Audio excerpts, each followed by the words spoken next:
प्रिय छात्रों, आज हम कक्षा 8 की गणित के चैप्टर नंबर 5 को पढ़ेंगे। आंकड़ों का प्रबंधन।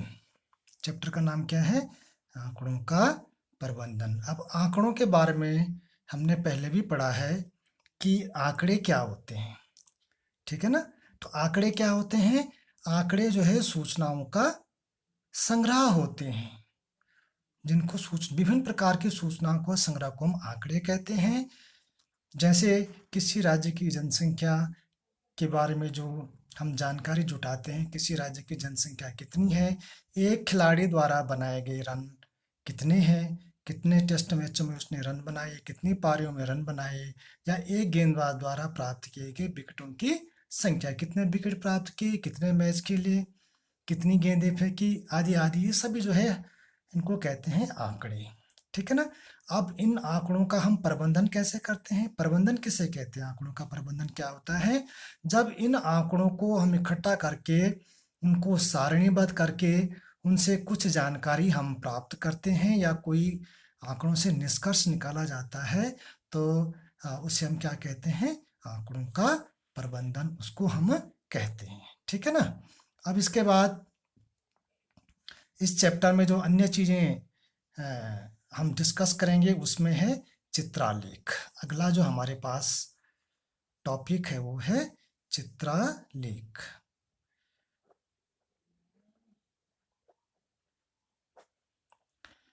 अब ये चित्रालेख क्या है? चित्र आलेख अर्थात जब हम आंकड़ों को चित्रों के द्वारा प्रदर्शित करते हैं, ठीक है ना।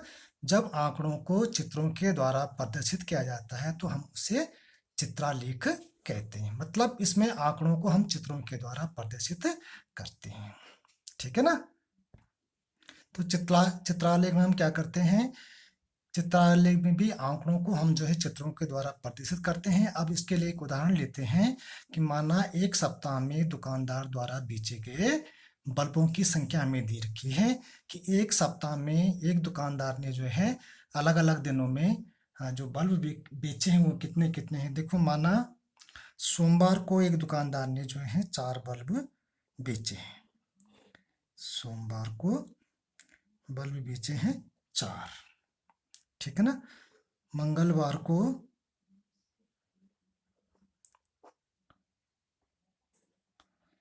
बेचे गए बल्ब जो हैं वो 3 हैं। बुधवार को 5 बल्ब बेचे गए। बृहस्पतिवार को माना 2 बल्ब बेचे गए। शुक्रवार को माना 6 बल्ब बेचे गए और शनिवार को 1 बल्ब बेचा गया। अब इनको हमने जो है चित्रों के द्वारा इसको दिखाना है, ठीक है ना। तो इसके लिए हम इनको चित्रों के द्वारा दिखाएंगे। तो बल्ब का चित्र बना करके हम इस सवाल को हल करेंगे। अब यहाँ देखिए, बल्ब के चित्र के द्वारा हम इस प्रश्न को हल करने का प्रयास करेंगे। सोमवार को जो है बेचे गए बल्ब कितने थे? 4 थे। तो हम यहाँ पे 4 बल्बों का चित्र बना देंगे, ठीक है ना। ये है, माना हमने ये बल्ब है, ये 1,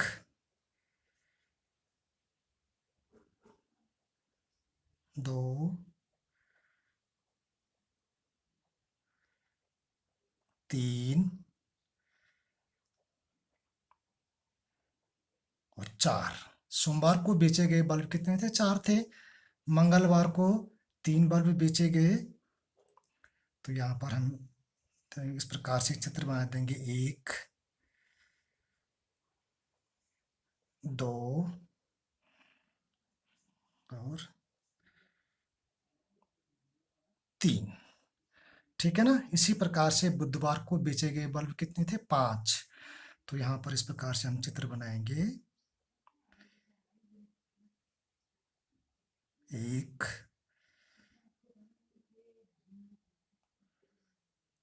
2,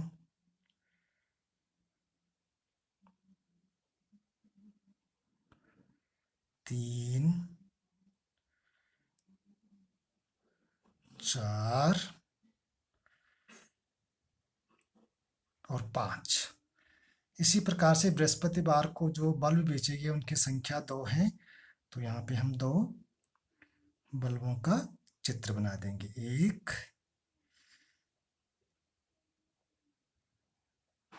2। शुक्रवार को कितने बल्ब बेचे गए? 6। 1, 2, 3,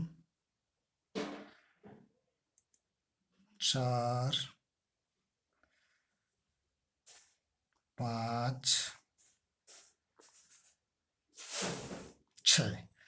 शुक्रवार को 6 बल्ब बेचे गए और शनिवार को 1 बल्ब बेचा गया।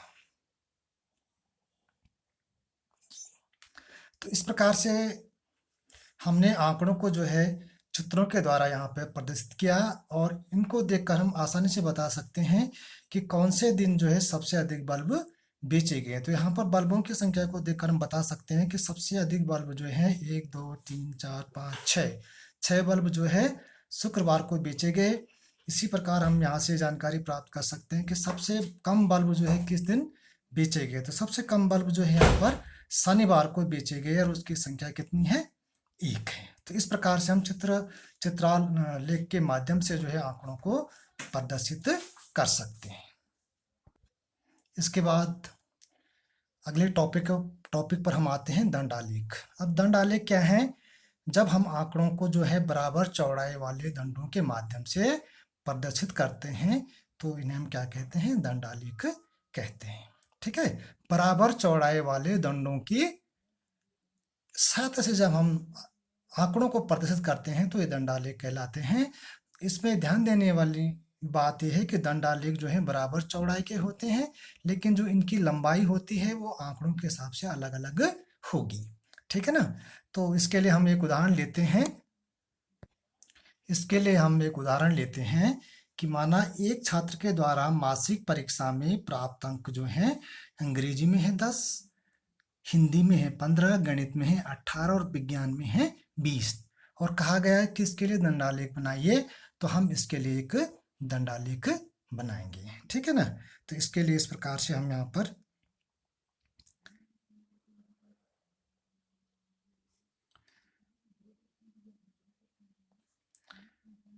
ये एक्स अक्ष और वाई अक्ष का हम प्रयोग करेंगे। यहाँ पर इसको हम 0 दिखाएंगे। अब यहाँ पर नीचे हम लेंगे विषय। नीचे क्या लेंगे? विषय लेंगे। इसमें पहला विषय है अंग्रेजी,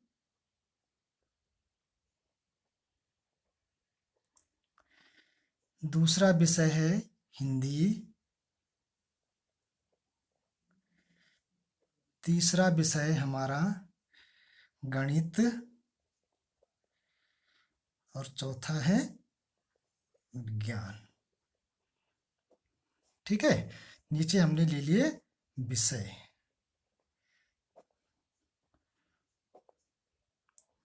इधर इस साइड में लेंगे हम अंक।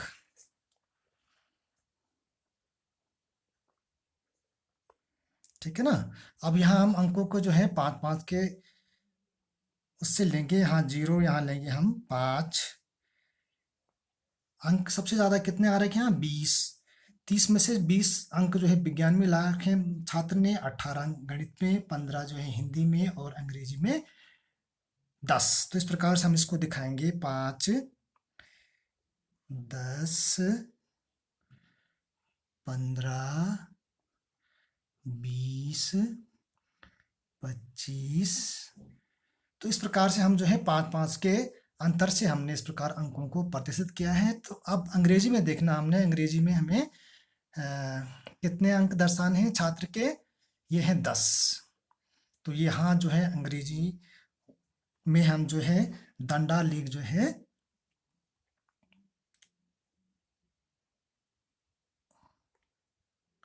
इस प्रकार से हम बराबर चौड़ाई वाले दंडालेख दर्शाएंगे इसमें। तो 10 तक हमने जो है ये अंग्रेजी विषय का दंडालेख इस प्रकार से हम इसको दर्शाएंगे। हिंदी में छात्र ने 15 अंक प्राप्त किए हैं, तो इस 15 के सामने देखो हिंदी वाले विषय का दंडालेख हम इस प्रकार से बनाएंगे। ये इस प्रकार से हिंदी का बन जाएगा। इसी प्रकार से गणित में 18 उसको प्राप्त हुए, तो 18 को हम 20 से थोड़ा कम यहाँ तक इस प्रकार से इसको दर्शाएंगे। 18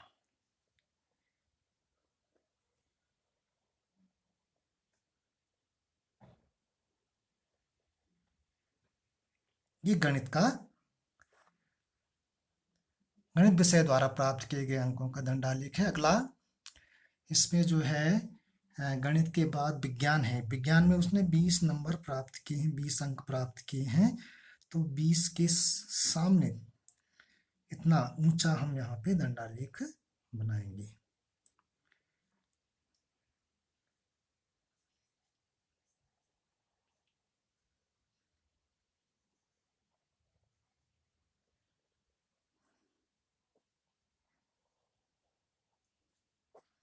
इस प्रकार से, ठीक है ना। तो इस प्रकार से जो है एक छात्र के द्वारा मासिक परीक्षा में प्राप्त किए गए विभिन्न विषयों में जो अंक उसने प्राप्त किए हैं उसका हमने दंडालेख बनाया। तो इस दंडालेख के द्वारा हम आसानी से जो है इस निष्कर्ष पर पहुंच सकते हैं कि छात्र ने सबसे अधिक अंक कौन से विषय में प्राप्त किए हैं। तो इस चित्र को देखकर हम आराम से बता सकते हैं कि जो दंड सबसे बड़ा होगा, उस विषय में उसने उतने ही अधिक अंक प्राप्त किए होंगे। जो दंड सबसे छोटा होगा उस विषय में उसने उतने कम अंक प्राप्त किए होंगे। तो इस प्रकार से एक दंडालेख को देख करके हम और दंडों की ऊंचाई को देख करके हम जो है बता सकते हैं कि छात्र ने किस विषय में कितने अंक प्राप्त किए हैं ना। उसकी लंबाई, उसकी ऊंचाई देख करके, उसकी लंबाई देख करके हम जो है छात्र द्वारा प्राप्त किए गए मासिक अंकों को बता सकते हैं। अब इसके बाद है दोहरे दंडालेख। अब दोहरे दंडालेख क्या होते हैं, कैसे बनते हैं, इसको हम इसी उदाहरण से समझ सकते हैं। माना यहाँ एक छात्र के द्वारा ये प्रथम मासिक परीक्षा में प्राप्त किए गए अंक हैं, और इसको हम अगर प्रथम मान लेते हैं, प्रथम मासिक परीक्षा, और इसके साथ ही हम द्वितीय मासिक परीक्षा में उसके जो प्राप्त किए गए अंक हैं उनको भी अगर हम यहाँ पे लिख लेते हैं। माना इसने यहाँ 15 अंक प्राप्त किए हैं, यहाँ इनको 20 अंक प्राप्त हुए हैं, यहाँ इसको 25 अंक प्राप्त हुए हैं, और विज्ञान में दूसरे में 15 अंक प्राप्त हुए हैं। ये फर्स्ट, ये सेकेंड, ये सेकेंड मासिक परीक्षाएं है ना। इसी प्रकार से ये प्रथम मासिक परीक्षा है, द्वितीय मासिक परीक्षा है, प्रथम, ये द्वितीय, प्रथम, ये द्वितीय। तो इसके लिए हम दोहरा दंडालेख जब बनाएंगे तो किस प्रकार से हम बनाते हैं, देखिए। इसके लिए वैसा ही हम चित्र बनाएंगे जैसे हम बना रहे थे। दोहरे दंडालेख में भी हम इस प्रकार से नीचे विषयों को लिख लेंगे, इधर हम इस अंक को दर्शा देंगे 5, 10, 15, 20, 25 है ना। ये हमारे हो गए अंक। अब इसमें देखें अंग्रेजी में जो प्राप्त किए गए अंक हैं वो 2 दंडों से मैं दिखाएंगे, प्रथम और द्वितीय मासिक परीक्षा में जो उसने अंक प्राप्त कर रखे हैं। तो यहाँ देखिए प्रथम मासिक परीक्षा में उसने कितने अंक प्राप्त हुए थे अंग्रेजी में, 10, और दूसरे में 15। तो इसको हम दंडों के द्वारा दिखाएंगे 10 और 15 को। इस प्रकार से हम इसमें देखिए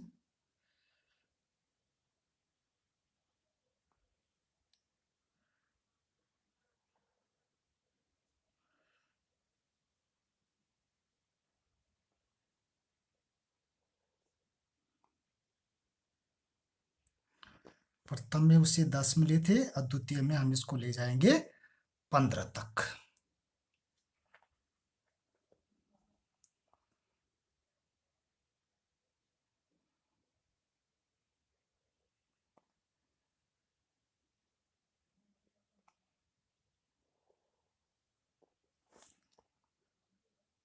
इसको हम इस प्रकार से शेडेड लाइन द्वारा दिखा देंगे।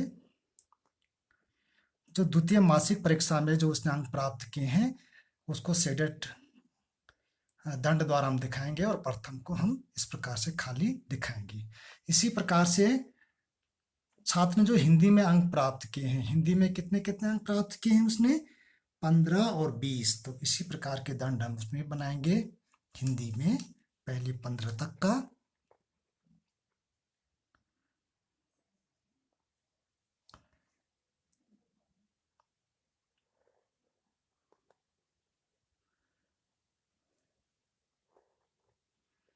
ये 15 और द्वितीय में उसने प्राप्त किए हैं 20, तो 20 तक इसको ऊपर बढ़ाएंगे।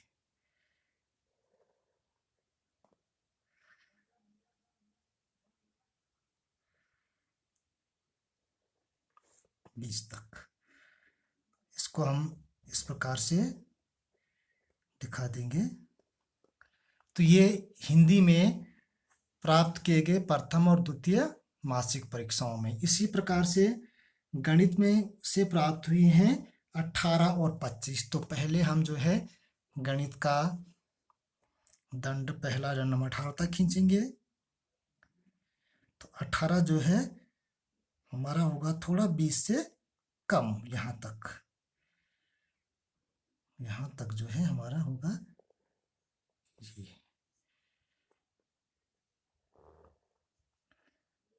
इस प्रकार से 18 मार्क्स इसको प्रथम मासिक परीक्षा में मिले थे और 25 द्वितीय मासिक परीक्षा में मिले हैं। तो दूसरे को हम 25 तक दिखाएंगे।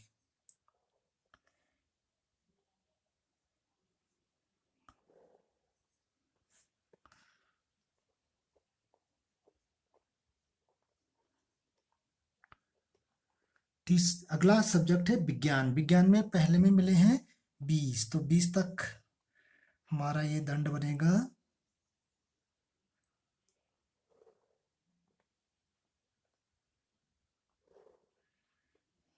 द्वितीय मासिक परीक्षा में उसको मिले हैं 15, तो दूसरा जो दंड बनेगा इसी के साथ 15 तक हम ऊंचा बनाएंगे। ये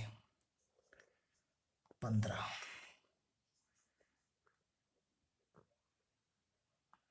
तो इस प्रकार से दोहरे दंड आलेख के द्वारा हमने जो है आंकड़ों को यहाँ पे प्रदर्शित किया है। तो इसके द्वारा भी हम आराम से बता सकते हैं कि प्रथम मासिक परीक्षा में कितने अंक मिले हैं किसी छात्र को और द्वितीय में कितने मिले हैं। इसके अलावा हम इससे ये भी बता सकते हैं कि उसकी प्रगति कैसी रही। मतलब प्रथम मासिक परीक्षा में, जैसे यहाँ पे हम अंग्रेजी में लेते हैं, प्रथम मासिक परीक्षा में उसको केवल 10 अंक मिले थे, लेकिन दूसरे में कितने मिले, 15 मिले। चूंकि 15 तक जो है दंड हमने ऊंचा दंड बना रखा है, तो इसमें क्या मिले, इसको 15 अंक मिले। तो इसका मतलब क्या है, यहाँ पर इसकी प्रगति अच्छी हुई है, माने प्रथम से द्वितीय मासिक परीक्षा में अंग्रेजी में उसको अच्छे अंक प्राप्त हुए हैं। इसी प्रकार हिंदी में भी देखिए, इस दंड की ऊंचाई कितनी है, 15 तक है। दूसरा जो दंड मिला है दूसरी मासिक परीक्षा में 20 तक ये दंड बढ़ा दिया गया है। मतलब यहाँ भी उसकी अच्छी प्रगति है, यहाँ भी उसके नंबर बढ़े हैं। तीसरे में गणित में भी कुछ ऐसा ही हुआ है, पहले में 20 थे, 18 थे, पहले में 18 थे और दूसरे में 25 हो गए थे। इस प्रकार इसमें भी इसकी अच्छी प्रगति है। लेकिन यहाँ पे जो है कौन से विषय में अगर हमें प्रश्न पूछा जाता है कि कौन से विषय में उस छात्र की प्रगति जो है दोनों मासिक परीक्षाओं में जो है पहले की अपेक्षा दूसरे में कैसी रही उसकी प्रगति, तो यहाँ पे देखिए पहले में विज्ञान में उसके ज़्यादा नंबर थे लेकिन दूसरे में कम हो गए थे। इस प्रकार हम दंडों को देख करके हम बता सकते हैं कि छात्र ने जो 2 मासिक परीक्षाएं दी थी उसमें उसकी प्रगति कैसी रही। ठीक है ना, प्रथम में उसको कितने अंक मिले थे, दूसरे में कितने अंक मिले। इस प्रकार से हम उसकी प्रगति की यहाँ पे समीक्षा कर सकते हैं। ठीक है ना, तो यहाँ हम संकेत भी दे सकते हैं। यहाँ पे हम लिख सकते हैं संकेत। प्रथम सत्र के लिए जो है हम प्रथम मासिक परीक्षा, प्रथम मासिक परीक्षा। उसके लिए हम जो है बनाएंगे इस प्रकार, और द्वितीय मासिक परीक्षा, उसके लिए हम बनाएंगे इस प्रकार से, ये दंड का संकेत है ना। तो इस प्रकार से ये दंडाल, दोहरे दंडाले के द्वारा भी जो है हम आंकड़ों को प्रदर्शित कर सकते हैं। अगला हमारा टॉपिक है आंकड़ों का संगठन। तो आंकड़ों के संगठन में भी पहले आंकड़ों को हम संगठित करते हैं। इसमें जो आंकड़े होते हैं, बिखरे हुए आंकड़े होते हैं, तो पहले हमें आंकड़ों को संगठित करना होता है। उसके बाद हम उससे कुछ निष्कर्ष निकालते हैं। तो इसके लिए हम एक उदाहरण लेते हैं। तो अब माना हमें कक्षा के 20 बच्चों को हमने कहा कि अपनी पसंद के आप फलों के नाम बताओ। तो जो बच्चों ने अपनी पसंद के फलों के नाम बताए, उनमें देखो सेब, आम, केला, नारंगी, संतरा, अमरूद, केला, सेब, आम, नारंगी, इस प्रकार से जो है 20 लड़कों ने अपने अपनी पसंद के फलों के नाम लिए। अब जो ये सब आंकड़े हैं यहाँ पर जो है बिखरे हुए आंकड़े हैं। इससे स्पष्ट नहीं हो रहा है कि कितने बच्चों ने जो सेब को पसंद किया है, कितनों ने आम को, कितनों ने जो है अन्य फलों को पसंद किया है। तो इसको इन आंकड़ों को सबसे पहले हमें संगठित करना होगा, तभी हम जो है कुछ निष्कर्ष पे पहुंच सकते हैं। ठीक है ना। तो इसके लिए हम एक सारणी बनाएंगे। तो उसमें हम सबसे पहले लिखेंगे, तो इसमें सबसे पहले हम फल लिखेंगे, फलों के नाम, फलों के नाम। उसके बाद दूसरे में आ जाएगा मिलान चिन्ह,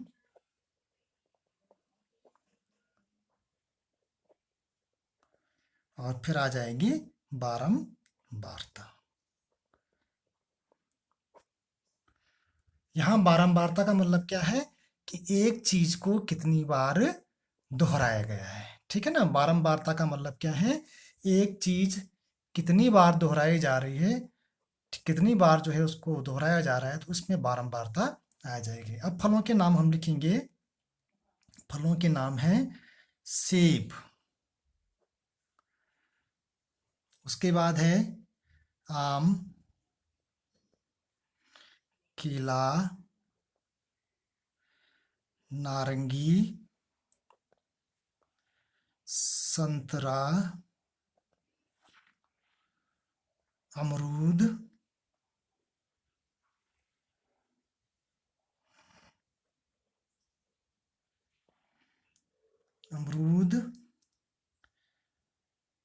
अंगूर,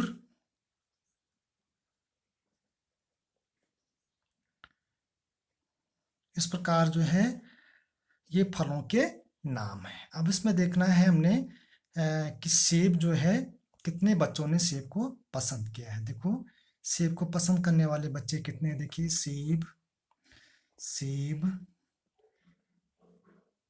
सेब, सेब।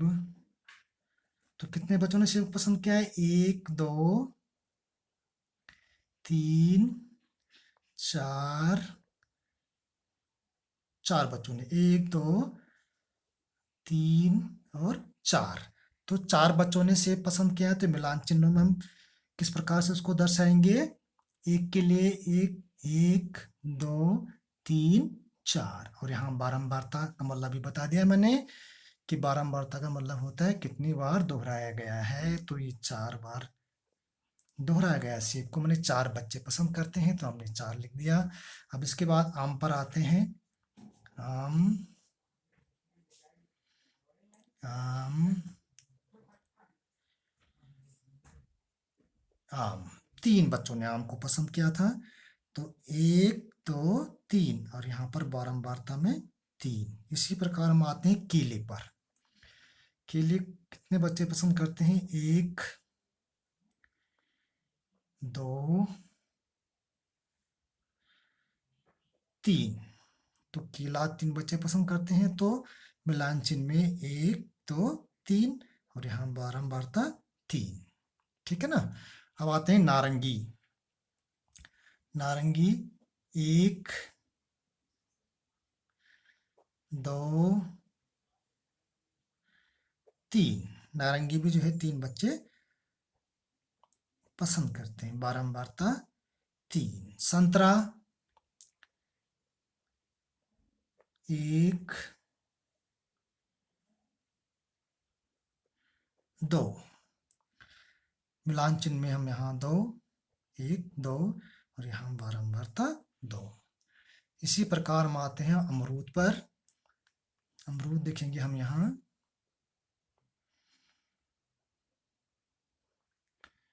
अमरूद 1 2 3। तो यहाँ जो है अमरूद के सामने मिलान चिन्ह 1 2 3 और यहाँ भी 3। अंगूर देखेंगे। अंगूर 1 2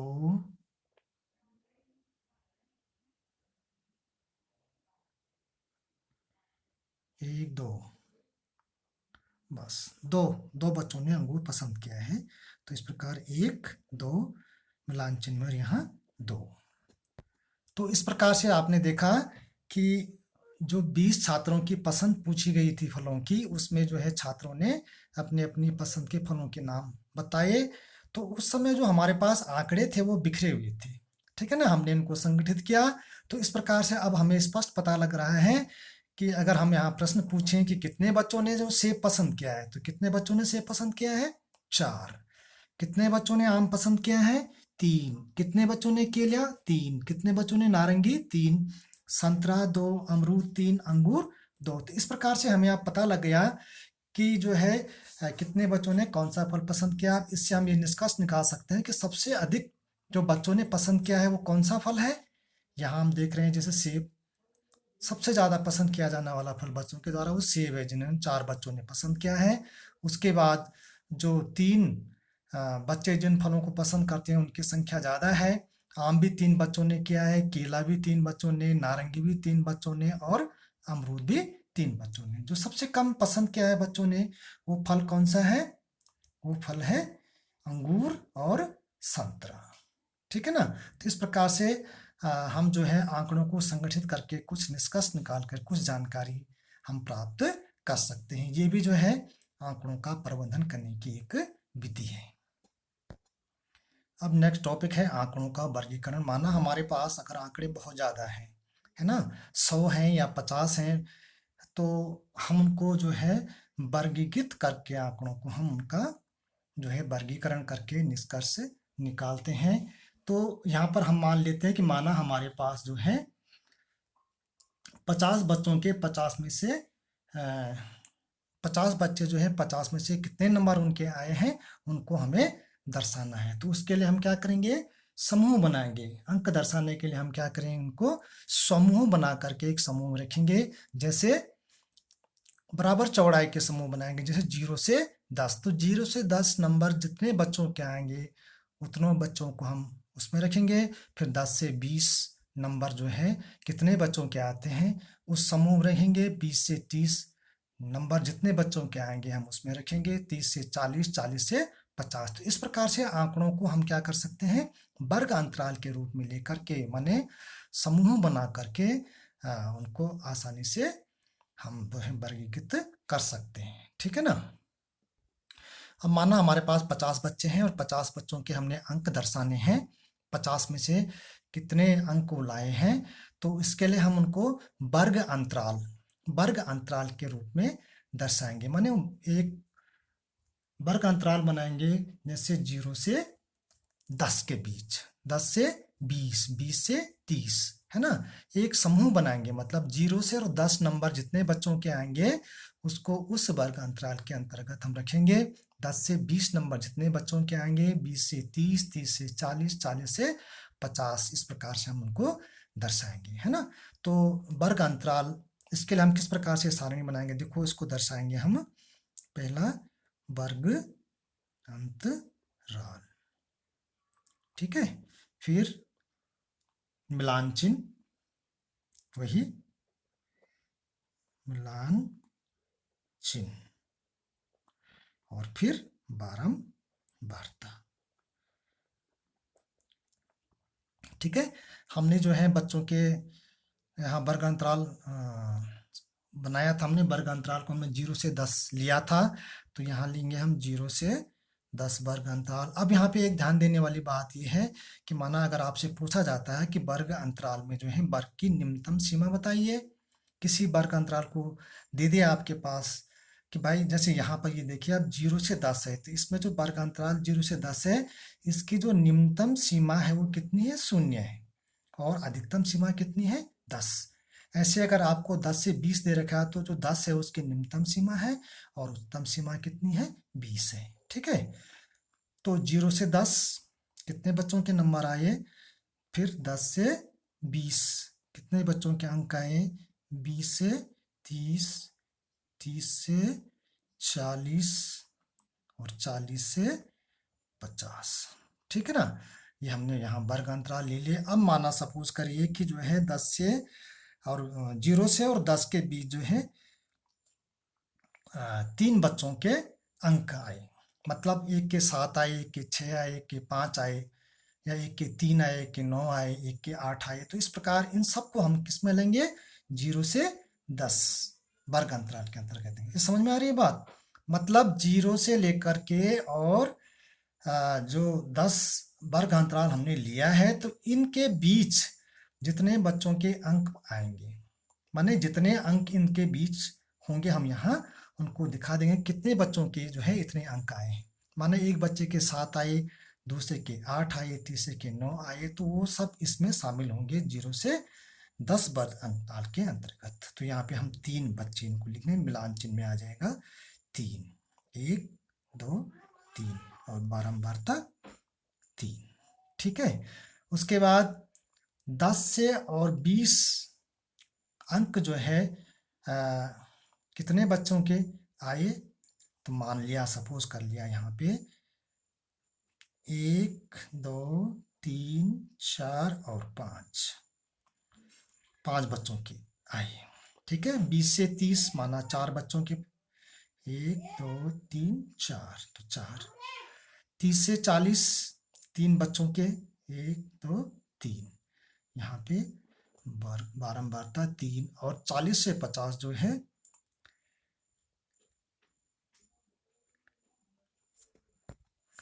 40 से 50 जो अंक प्राप्त हुए यहाँ 5 बच्चों के हुए थे, 1 2 3 4 और 5।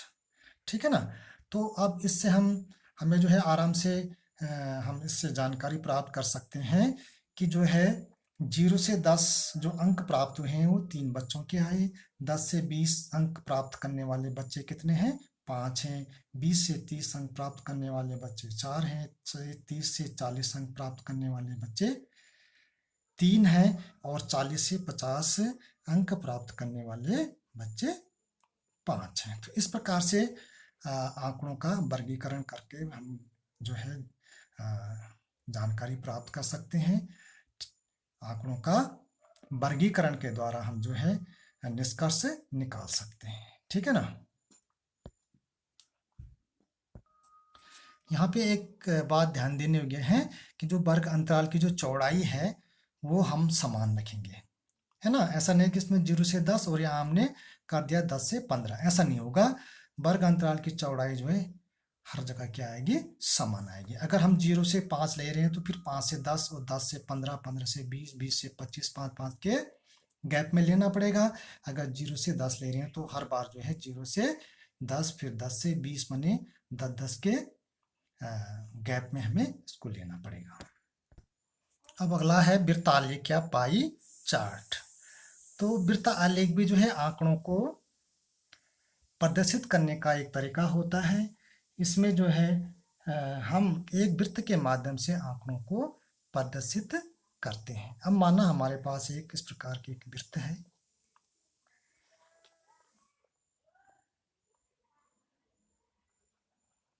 और हमें दिखाया गया है यहाँ पे कि माना जो है एक बच्चा स्कूल छूटने के बाद जो है, तो यहाँ ये पाई चार्ट है, एक वृत्तालेख है, और इस वृत्तालेख में जो है एक बच्चे के द्वारा जब वो स्कूल से आता है तो उसकी रुचियों को दर्शाया गया है, ठीक है। और वृत्त के भाग द्वारा हमें बताना है कि इसमें सबसे ज़्यादा वो क्या करता है। तो इसको पढ़ करके, वृत्त को देख करके हम बता सकते हैं कि वो सबसे कम समय किस चीज़ को देता है, पढ़ने को देता है। उसके बाद सबसे ज़्यादा समय वो किसको देता है, सोना, सोने को जो है वो सबसे ज़्यादा समय देता है, और खेलने को सबसे अधिक समय देता है, जबकि पढ़ने में वो जो है सबसे कम समय व्यतीत करता है, और बाकी जो टाइम बचता है उसको अन्य चीज़ों में वो लगाता है। तो इस प्रकार एक पाई चार्ट को देख करके, एक वृत्त को देख करके, वृत्त आलेख को देख करके जो है हम जो है आंकड़ों को प्रदर्शित करते हैं, और इससे हम जानकारी प्राप्त करते हैं, ठीक है ना। तो ये भी जो है आंकड़ों को प्रदर्शित करने का एक तरीका होता है, ठीक है।